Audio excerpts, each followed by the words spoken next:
Ya está grabando. Nos quedamos ayer aquí en esta diapositiva.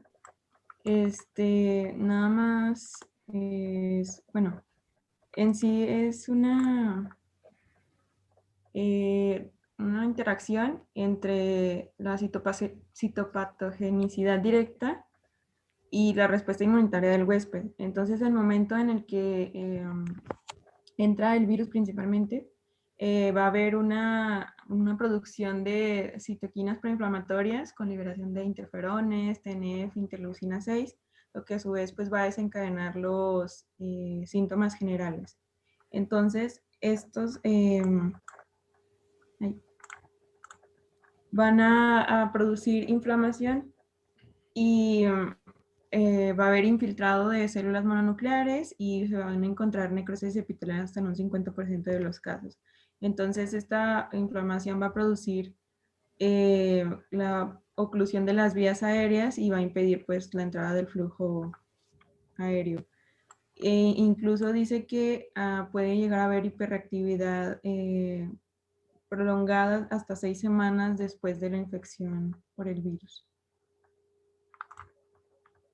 Y ya eso sería de patogenia. Siguen manifestaciones clínicas. Bueno, ahondando un poquito más en fisiopatogenia. Ahí sí se pasaron de cortos. Es que mi libro no Principalmente, la afección inicial, como mencionó la doctora, va a ser citopatogénica por los virus. Esto, tanto por mecanismos virales como por la misma inmunidad, generará detritos celulares. Estos detritos que prácticamente son núcleos de polimorfonucleares, empezarán a propiciar sustancias que generan un mayor exudado, propiamente el moco. No es en todos los casos, muchas de las bronquitis agudas son secas, con tos seca, pero en las que llega a ser húmedo, generalmente esta es la fase inicial, por lo tanto, no en todos los casos que tengas tos húmeda va a ser bacteriano. Los mismos virus mecanismos citopatogénicos directos también pueden causar moco. Ese es un punto. El otro punto, la mucosa inflamada. Cuando hablamos de bronquios, bronquiolos, hablamos de disminución del área de flujo. Esto es un concepto bien importante porque aquí entra lo que dijo la doctora de hiperreactividad bronquial. Veremos síntomas que nos recuerdan un poquitito al asma, entre ellos falta de aire, atrapamiento aéreo y sibilancias audibles. Entonces, aquí entra un punto bien importante del tratamiento que se diferencia mucho con la neumonía. En la hiperreactividad bronquial, la indicación es usar beta-2 agonistas en parte del tratamiento para poder disminuir esta vasoconstricción, bueno, esta constricción de los bronquios, porque es músculo liso. Y por el otro lado, en neumonía, pues bueno, en neumonía no mencionamos propiamente que los betagonistas sean tratamiento de primera línea. Realmente la indicación siempre va a ser eso, hiperreactividad bronquial. Pero para poder observar esta hiperreactividad bronquial, requerimos que el paciente sea con dificultad respiratoria, datos de atrapamiento aéreo y nuestras sibilancias. Datos de atrapamiento aéreo. Esto pudiésemos distinguirlo de entrada. Los pacientes con atrapamiento aéreo tienen falta de aire, pero con hipoxemias no evidentes al principio, al menos en las primeras fases. Esto es porque hay una hiperareación alveolar, entonces existe una mayor cantidad de espacio muerto y esto en parte beneficia en un sentido en que mantiene un ratillo la oxigenación. La depuración de CO2, no digamos que se vuelve un poquito mala, entonces ahí pudiésemos aclarar que uno de los datos de gravedad pudiese ser ese. Sin embargo, no es muy evidente, dado que sí existe todavía intercambio. Entonces, lo más importante es saber, en un paciente con falta de aire, por ejemplo, con una crisis asmática o una bronquitis, no veríamos que oxigenen bajo al principio, solo lo veríamos cuando el cierre de los bronquios es muy severo. Eso ya nos habla de una severidad alta. Entonces, estos pacientes tardan en hacer hipoxemia más prolongada. Y cuando la hacen, pues ya es un dato franco de severidad. Siguiente punto, responden muy bien a los betas 2 agonistas. Ya lo mencioné anteriormente. Entonces, esto es como una prueba terapéutica que nos puede ayudar y de funcionar, es una indicación de mantener el tratamiento. Siguiente punto. Esto es generador de tos muy frecuente, entonces consideraremos que la tos prácticamente es el principal síntoma en la bronquitis aguda. Recordando que la neumonía también puede cursar con tos, pero por ejemplo en la bronquitis aguda, si hacemos una exploración pulmonar, encontramos estertores roncantes, pero es los roncantes son como cuando se oye la flema fuerte. De hecho, algunos son audibles a distancia, pero es un estertor grueso, de un tono, de un tono grave, grueso. En cambio, los estertores de neumonía son más asociados al infiltrado alveolar. En este caso, son estertores que les llamamos comúnmente subcrepitantes. Un estertor más fino, como el roce de un velcro, algunos lo refieren. Exploración física, eso nos pudiese ayudar un poquito a diferenciar. No es patognomónico, o sea, hay que recordar que estos datos no son patognomónicos ni de una patología o la otra. Sin embargo, pues son pistas clínicas y así es como hay que tomarlo. Otra cosa de la fisiopatología relevante, infecciones repetitivas o bronquitis recurrentes generalmente se asocian a procesos inflamatorios crónicos de la vía aérea. Un ejemplo de esto y el más clásico que se pone de ejemplo es la fibrosis quística. Estos pacientes pueden cursar posterior con dilatación del árbol bronquial y es una complicación de largo plazo, lo que se llaman como las bronquiectasias. Esto es importante porque esto es un factor de riesgo para otros problemas posteriores, sobre todo para colonización de pseudomonas, para tenerlo en cuenta. Otra patología donde pueden cursar con cuadros agudos de bronquitis y también degenera en esto o por puro efecto citopatogénico es el cigarro, el tabaquismo, que también puede llegar a degenerar en esto. Evidentemente, la principal problema del tabaquismo es el EPOC, en sus variantes enfisema pulmonar y bronquitis crónica. Bronquitis crónica propiamente es una patología multifactorial, es no infecciosa. Se puede complicar y agudizar con infección, pero la bronquitis crónica en un inicio pues no es infecciosa, por eso no nos corresponde verlo como tema aquí propiamente. Aquí lo que nos interesa es esta parte por la cuestión microbiológica. Entonces, continúa, doctora, ya un poquito indagamos más con Doctor, respecto. ¿Sí? perdón, ¿puedo preguntar algo? Sí, dígame. Por ejemplo, habíamos dicho que la neumonía era el principal diagnóstico diferencial de la bronquitis aguda, y Sí. ya lo dijimos que lo diferenciamos por radiografía. Pero entonces, por ejemplo, si la bronquitis aguda, su principal etiología es viral, y ya hablamos que tiene producción de moco, cuando el moco se empieza, ya no es de color, pues, hialino, sino que empieza a ponerse amarillento o verdoso, ¿sigue siendo bronquitis y ahí estaríamos hablando de una sobreinfección bacteriana o qué onda con esto? El color de moco no se asocia si está o no con infección bacteriana. El color de moco lo dan los detritos celulares, principalmente los núcleos de polimorfonucleares, específicamente bueno, se me fue la palabra, pero son enzimas asociadas a las cadenas de DNA. De hecho, un medicamento muy efectivo para la bronquitis aguda es la aldolasa, porque esa desdobla esas cadenas y ayuda a disminuir la producción de moco. Por eso se ha aconsejado, por ejemplo, este mucolítico, que es de los poquitos efectivos que hay, porque realmente los mayores mucolíticos son... Bueno, están peor los antitusígenos, porque realmente de antitusígenos nada es 100% efectivo. Sí ayudan, pero no podemos curar la tos. Pero bueno, en cuestión de eso, el moco, entonces, su característica inicial es muy trasudativo al inicio. Es más rico en ciertas proteínas, pero sobre todo es más líquido. Después se va contaminando propiamente diciéndolo, pero por desechos celulares, los detritos. y en este caso eso genera un cambio de coloración. Evidentemente aquí ya también es una matriz rica en sustancias nutritivas y se puede infectar, o sea, es más factible que el moco verde y amarillo se infecte. Sin embargo, no debe asociarse directamente a sobreinfección bacteriana, simplemente debe asociarse a eso y generalmente es al tiempo de evolución. Vas a ver, inclusive aunque sea bacteriano, los primeros días sale hialino. Ya los últimos días de enfermedad o en curso medio de la enfermedad cambia de color independientemente. Ok. Inclusive clínicamente vas a ver a que tus pacientes se les quitó la fiebre, los síntomas constitucionales, respiran mejor, pero te refieren que de repente ya empezaron a sacar flema verde.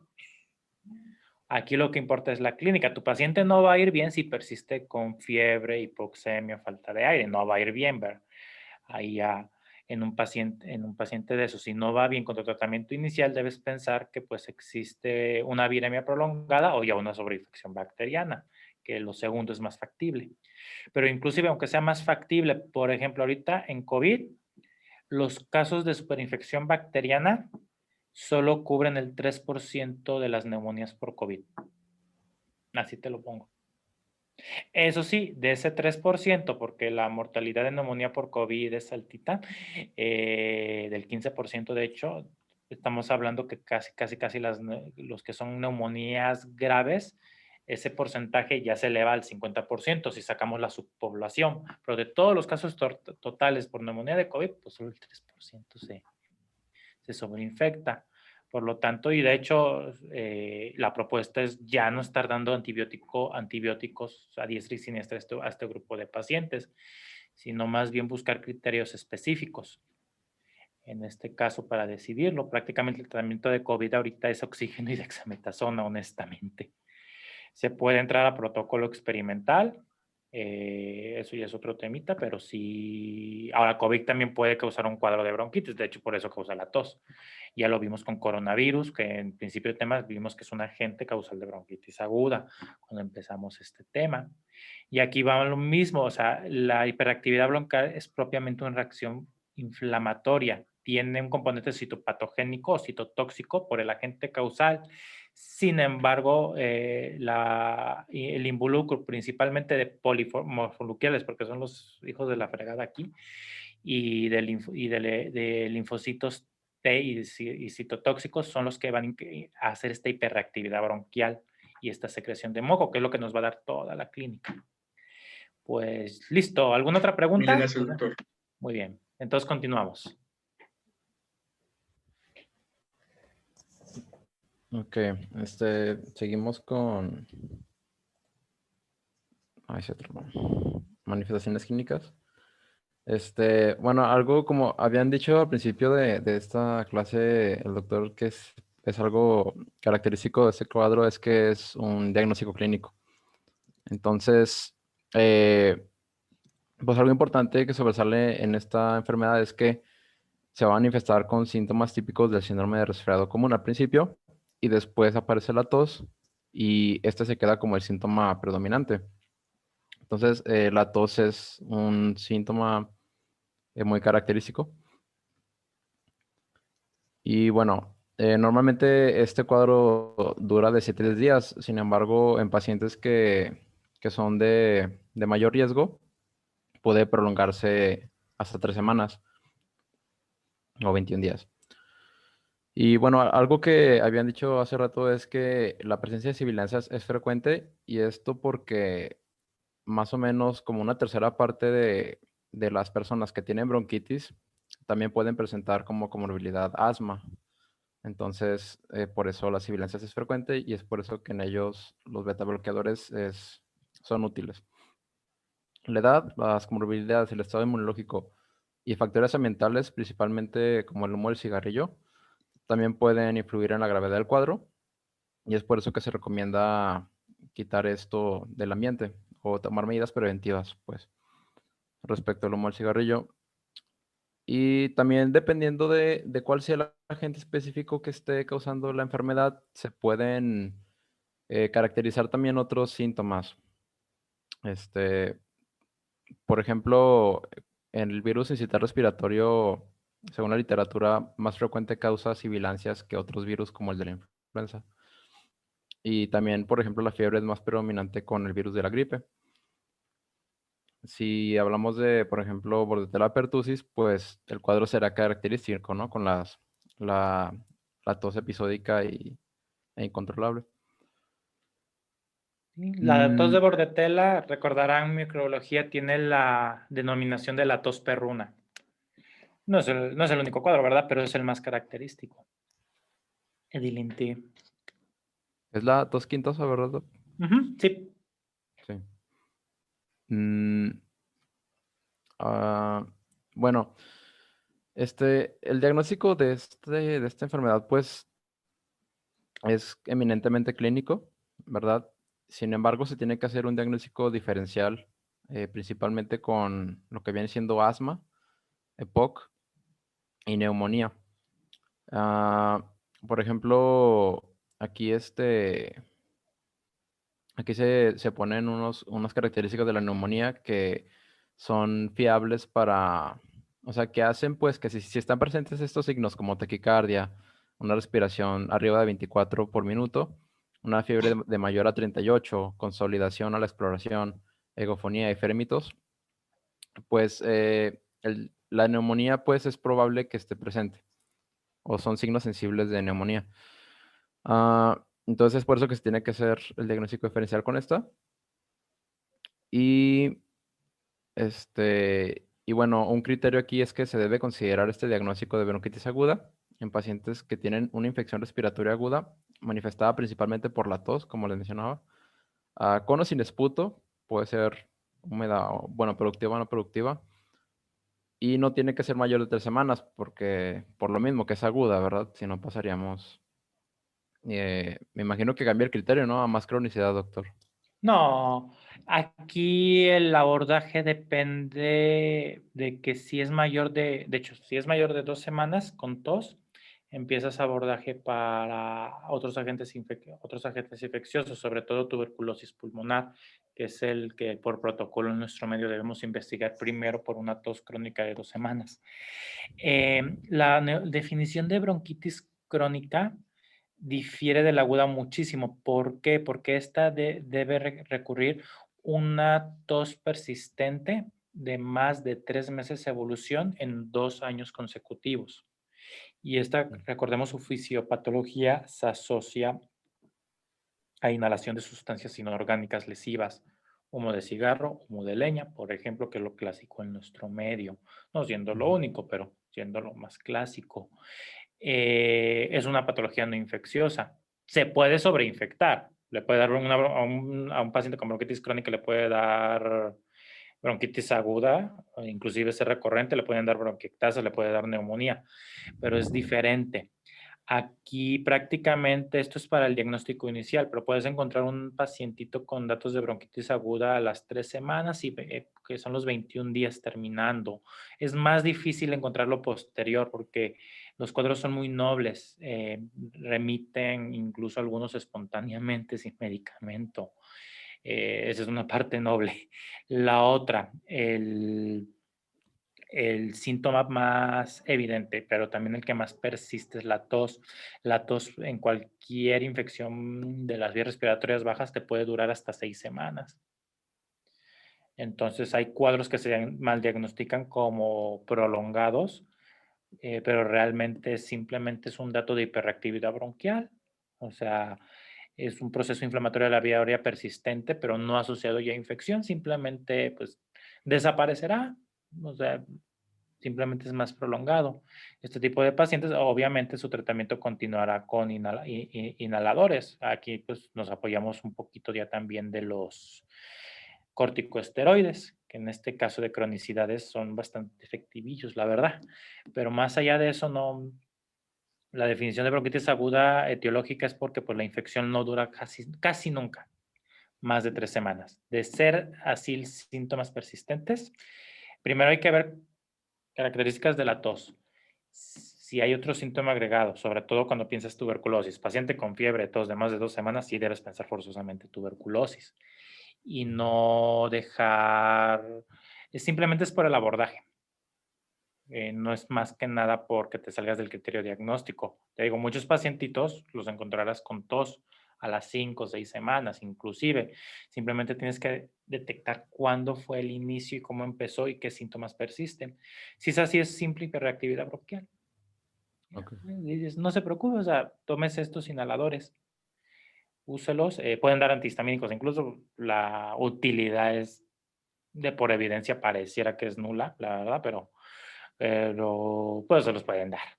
Y ya lo que sí, pues serían los beta-2 agonistas y el corticoide inhalado, eso sí. Y más o menos ceden los cuadros, terminan cediendo. Si no cede el cuadro, hay que entonces sospechar otras cositas, sobre todo en nuestro medio bronquitis crónica, pues, el clásico EPOC es muy común, o sea, no, está bien difícil encontrarlo. Casi levantas una piedra y encuentras un epocoso. Y son como cucarachas, salen un epocoso y luego salen 3 diabéticos. Perdón por la broma cruel, ¿eh? Continúen. Ah, sí. Ah, ok, entonces, bueno, como les mencionaba, otros cuadros que también podrán generar tos son, por ejemplo, y que se tienen que hacer el diagnóstico diferencial es, por ejemplo, la esofagitis por reflujo, que puede causar también tos, sobre todo en la mañana. Ese es Ah, bien importante, ¿eh? Se me había ido por completo decírselos, pero es bien importante porque también causa hiperreactividad bronquial crónica. Inclusive se puede confundir con el asma. ujú. Em, bueno, sí, y el asma aguda y el EPOC, que ya les había mencionado también. Recordar que pues en el asma pues es frecuente que se presenten las sibilancias. Y bueno, en cuanto a laboratorios, pues se tiene que la detección rápida de antígenos y bueno, en frotis nasofaringio puede ser útil para virus de la gripe en todas las edades y sobre todo para el virus sincitial respiratorio en los lactantes.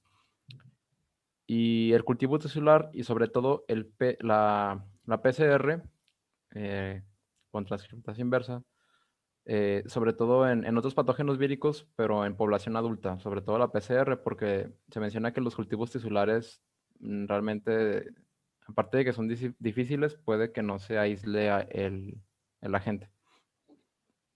Menos sensible, pues.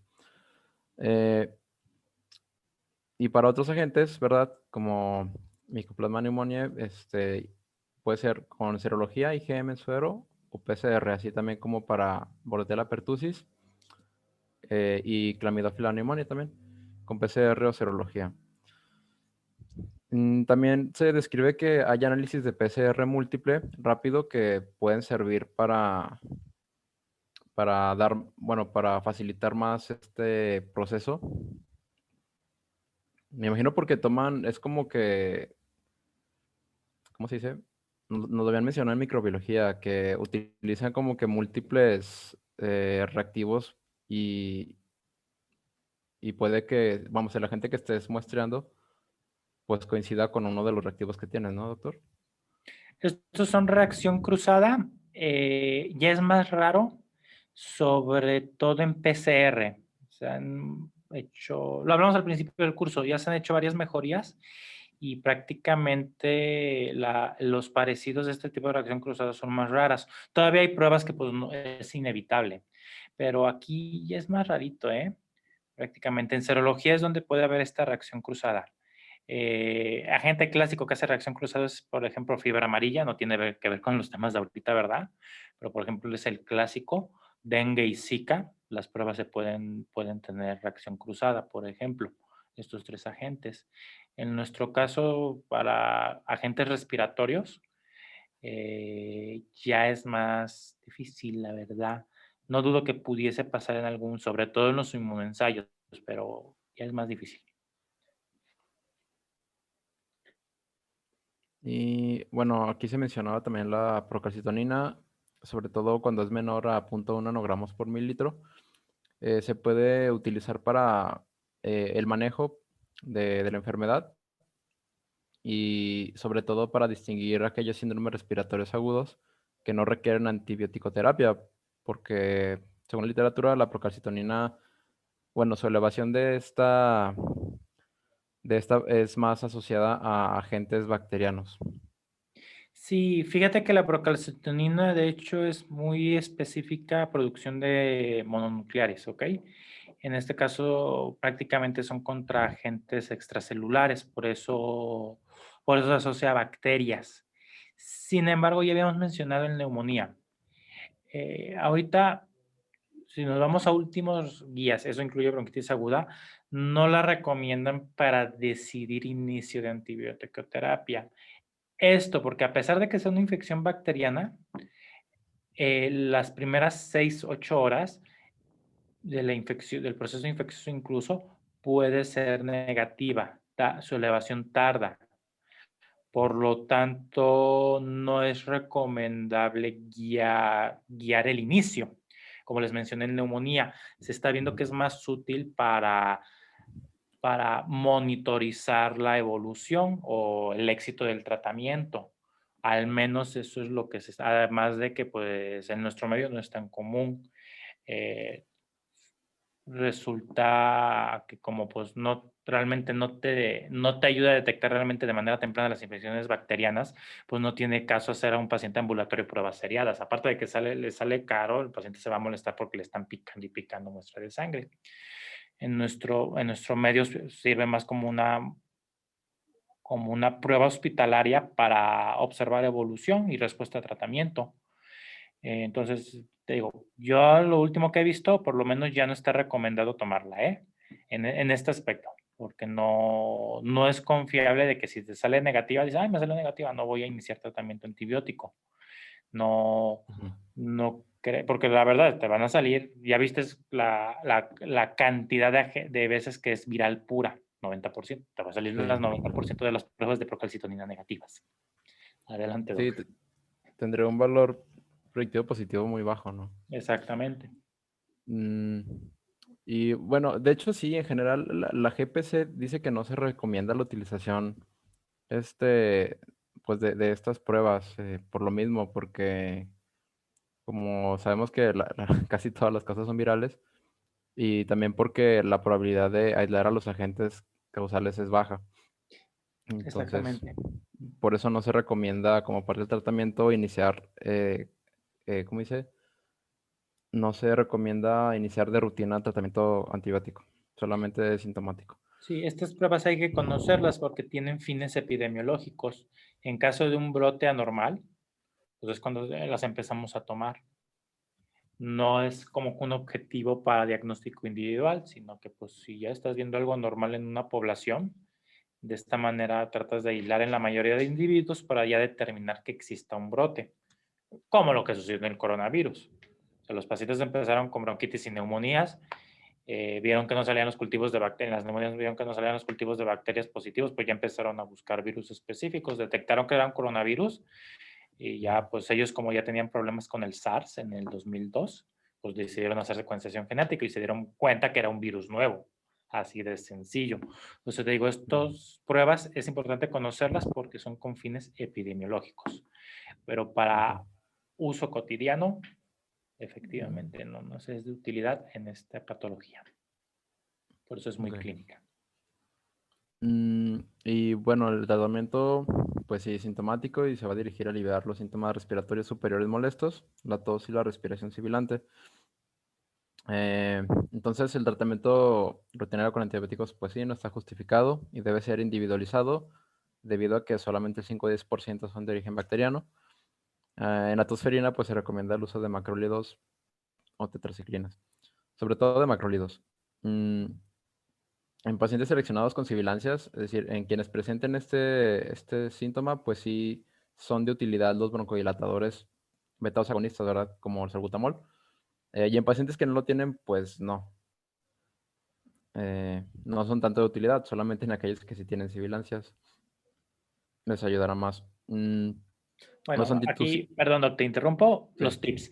Aquí, cuando existan datos de persistencia, la verdad, por lo menos más allá de la tos, pero que persista con fiebre, por ejemplo, el paciente, que por ejemplo BCG, PCR persistan elevadas, que son marcadores inflamatorios a fin de cuentas, o que ya encuentres datos de consolidación, es muy recomendable el tratamiento bacteriano.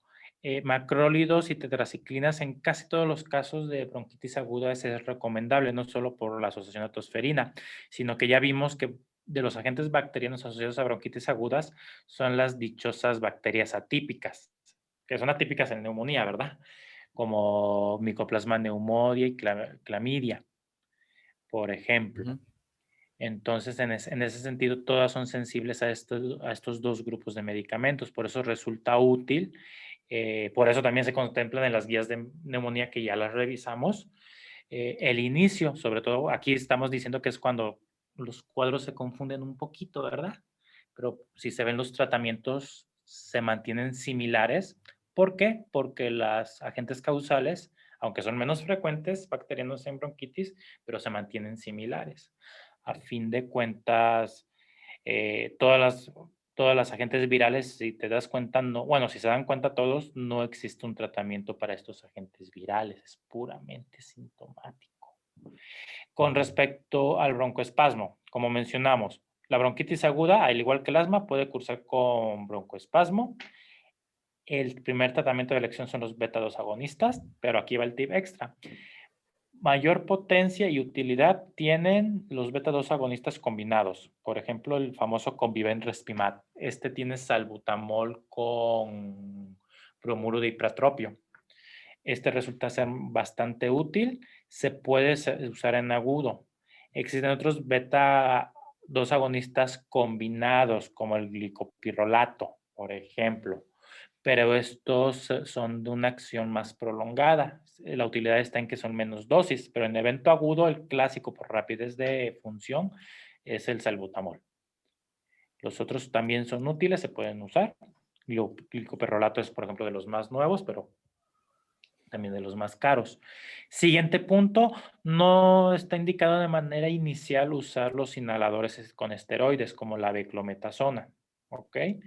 No tiene realmente una utilidad inmediata comprobada, ¿eh? Esto estamos hablando de comprobada. En la clínica, les voy a ser franco, sí los usamos, pero yo les estoy ahorita diciendo la evidencia científica. En los casos de broncorreactividad persistente después de que curó o de que continúen con exacerbación del asma, si es que se infectaron, porque pues un asmático también tiene derecho a tener bronquitis aguda, estos casos se puede usar el corticosteroide. Estamos hablando de casos que pasan una sintomatología no infecciosa, sino más bien inflamatoria subaguda crónica. Ya propiamente, por ejemplo, un asma, en donde pues ya ahora sí, pues sí les das un inhalador con esteroide. Que pues vamos a ver que pues, las guías, no vamos a ver, no estoy en humo, pero de las guías China, pues sí contemplan que pues empiecen sus esteroides inhalados los asmáticos, por ejemplo. Entonces, solo hay que tener esos hincapiés, ¿ok? Son unos tips terapéuticos, porque las guías no te van a mencionar eso. Las guías te van a mencionar directamente el cuadro agudo infeccioso. Adelante. Digamos con la tos. Y pues los antitusígenos como la codeína y el dextrometorfano pues son útiles a corto plazo, pero solamente como paliativo, de verdad, para los síntomas de la tos, pero no van a modificar el curso de la enfermedad ni mejorar el resultado de esta, solamente es para los síntomas. No se recomienda el uso de agentes mucolíticos en el manejo de la tos, pero no porque sean contraproducentes, sino porque no se ha demostrado también realmente un beneficio, una utilidad. Ajá. El único beneficio sintomático, probablemente de los mucolíticos más efectivos, es la aldolasa. De ahí los demás, inclusive hay un estudio que compara varios mucolíticos con la miel. Y pues para decirles que la miel salió más efectiva. La miel considérenlo el placebo, literal. Entonces, por eso les he mencionado, o sea, tratamientos tanto para la expectoración, la flema, como para la tos no son tan efectivos. De la tos cambiamos un poquito porque sintomáticamente se puede controlar mejor. Los opioides débiles resultan bastante útiles en este sentido. La codeína, el problema es que la codeína es de prescripción por especialista y ustedes en primer nivel no la pueden recetar y no todos los especialistas pueden recetarla. Prácticamente creo que las cédulas autorizadas somos nosotros, internistas, neumo, clínica del dolor, terapistas intensivos y anestesio. Y creo que ya. Creo que ya. Sí está muy controlado los opioides en el mercado mexicano, la verdad. Entonces, por lo menos para venta en farmacia. Por eso les digo, pero por ejemplo, un opioide débil como la codeína resulta útil. De hecho, no es un opioide débil, es un opioide fuerte, pero es de los más nobles en el sentido de los síntomas. Y la respuesta es buena. Dextrometorfano como antitusígeno sería el siguiente que recomendaría, honestamente. Es cómodo de usar. La respuesta es del 50%. Les digo, ninguno les va a quitar la tos, pero por lo menos pueden bajar un 50% de la tos. Ambroxol no es un antitusígeno, para que no me lo confundan. Entra dentro de los mucolíticos y es el más usado. Pues uno se los da por darles algo, ¿eh? Pero les digo, de los mucolíticos, a fin de cuentas, probablemente el más efectivo es la alfa-dolasa. En ese sentido, nada más. No es tan accesible. Yo no la he visto, ¿eh? O sea, sí la he visto, por ejemplo, en el español y así, pero así como que voy a una farmacia y la pido, no la encuentro, no la he encontrado. Pero sí hay en México. Y nada, pues nada más, si quieres continuar. Esta de medidas generales que pusiste, de evitar los humos, sobre todo cigarro, es bien importante, sobre todo para la persistencia de síntomas. Los síntomas son más persistentes si se ha visto en pacientes, por ejemplo, como fumadores pasivos, o que por motivos de trabajo trabajan donde se tenga que, por ejemplo, pues las amas de casa que no tienen estufa, que usan leña, pues se ha visto que los síntomas tienden a persistir más tiempo en estas poblaciones. Doctor, Sí, ¿y qué tal con la erdosteína? ¿O no no se sé. usa aquí? No, te soy franco, no sé. No he visto realmente algo relacionado. Ok. Y por ejemplo, si el paciente tiene, tiene tos productiva, entonces sí podemos utilizar, pues bueno, aldolasa no, pero pues en ese caso utilizaríamos Naproxol, ¿verdad? Sí, sí, sí. Y si Y de no, hecho pueden usar cualquier mucolítico, ¿eh? O sea, solo quiero que sepan que no esperen una buena respuesta. Y por ese motivo no los combinen. O sea, si el paciente viene y dice que no le funciona, pues cambien nada más a otro, el que ustedes quieran. Pero no los vayan sumando, nada más aumentan toxicidad. Porque pues a fin de cuentas ningún medicamento es libre de efectos secundarios. Pero sí, o Ok. sea, les digo, o sea, en este caso de la expectoración, en bronquitis no tenemos tanto problema, gracias a Dios. Pero en otras enfermedades como por ejemplo tuberculosis o bronquitis crónica, sobre todo bronquitis crónica, las expectativas de controlar la tos y la expectoración, sobre todo la expectoración, son malas. Ok, pues, Sí, gracias. mi único consejo es usen el que quieran, no hay problema. Úsenlo por tiempos cortos, eviten el uso prolongado y no los sumen, no los combinen. No tiene caso. Gracias. Por combinarlos no van a hacer que se le quite la tos. No, ninguno le va a quitar la flema. Así de sencillo. Solo definamos eso, sí. De la tos tendrán más éxito en controlarlo. Eso sí pueden irlo escanolando. Yo les sugiero empezar con dextrometorfano, que ya es bueno. No hay función y tienen disponibilidad por especialidad porque están en un hospital, iniciar un opioide como la codeína, el Tylenol CD, por ejemplo, inícienlo. Te lo digo, pero muchos no tendrán esa disponibilidad, honestamente, por el nivel de control de de este tipo de opioide. Nada más. Es mi consejo. Pero sí, sí, úsenlo, o sea, úsenlo. Porque pues si no, el paciente no va a regresar con ustedes y esa es una parte importante, ¿verdad? El efecto psicológico es más importante en este aspecto. Porque a fin de Híjole. cuentas en la bronquitis aguda se le va a quitar la tos. Y uno que ya sabe que no funciona, pues ya no va a tener el efecto placebo. Si usted se Sí, lo tomara, sí funciona. ya, bueno, de hecho eso sí. Fíjate que en cuestión de flema y expectoración, eso sí te recalco, pacientes que tengas ya dificultad respiratoria por el exceso de secreciones, lo que tienes que usar son medicamentos, bueno, no son medicamentos, son medidas para facilitar el drenaje. Eso sí sería muy importante. No las vas a disminuir, pero facilitando el drenaje, sí ayudas por lo menos los casos graves. Obviamente esto se hace en hospital, porque pues no tienes un caso grave en casa. Medidas hospitalarias para facilitar el drenaje: posición, ingesta de líquidos, nebulizaciones con pura solución literal. La solución fisiológica, por ejemplo, aumenta la fluidez de las flemas, porque acuérdense que ya había mencionado que en un punto se vuelve en un caldo rico de proteínas. Esto es como una esponja. Acuérdense que por carga eléctrica son capaces de retener líquido las proteínas. Entonces, en este aspecto, al humidificar estas flemas, retienen más agua y esta agua los hace una solución más acuosa, más fácil de expectorar, por ejemplo. Por eso parte del tratamiento en hospitalizado es que estén tomando líquidos, pero también podemos nebulizarlos, mantener una humedad relativa de la vía aérea alta. Esas son medidas ya, por ejemplo, que sí ayudan al paciente, pero son medidas de drenaje. ¿Ok? No es aconsejable usarlo en paciente ambulatorio porque lo estamos reservando para casos graves. Sintomáticamente también pudiese ser un poco útil, ¿eh? Eso sí no está comprobado, ni a favor ni en contra, pero no está comprobado. Pero pues ya existen los nebulizadores portátiles, sobre todo para los niños, por ejemplo.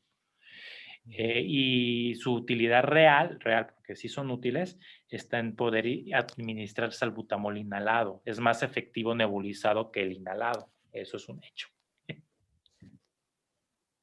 Ok, ¿algún otro tip? Pues creo que no. Continuemos. No, pues ya esa era la última diapositiva. Muy bien, chicos.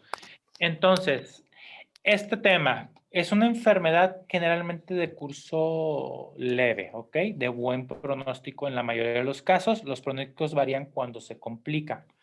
La principal complicación aguda, ya la dijimos muchas veces, es la neumonía adquirida en la comunidad, ¿ok? De ahí en fuera, causas como de pertussis, pues la principal causa pues es la asfixia por el edema glótico, porque eso se asocia con la infección de pertussis, que por suerte ya es raro en nuestro medio, específico en nuestro medio, porque infecciones por bordetella pertussis no existen en todo el mundo. Pues nosotros por nuestro excelente esquema de vacunación, porque la verdad sigue siendo excelente, desactualizadillo, pero excelente, estamos ahí un poquito más protegidos. Las otras complicaciones propiamente se asocian a factores de riesgo externos, no tanto a la bronquitis aguda. Simplemente la bronquitis aguda es coincidencia.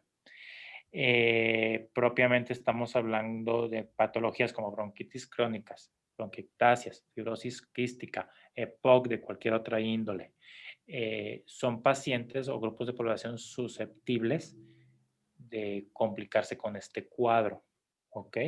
Son las famosas bronquitis de repetición.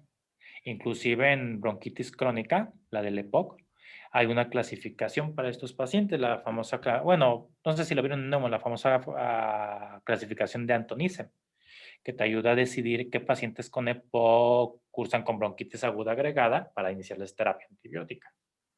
Por ejemplo, en los epocosos iniciamos terapia antibiótica.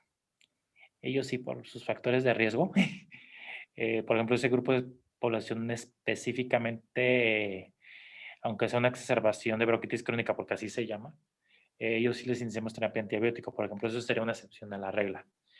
Otra excepción a la regla es las fibrosis quísticas. Estos pacientitos lamentablemente tienen alto riesgo de colonización por pseudomonas.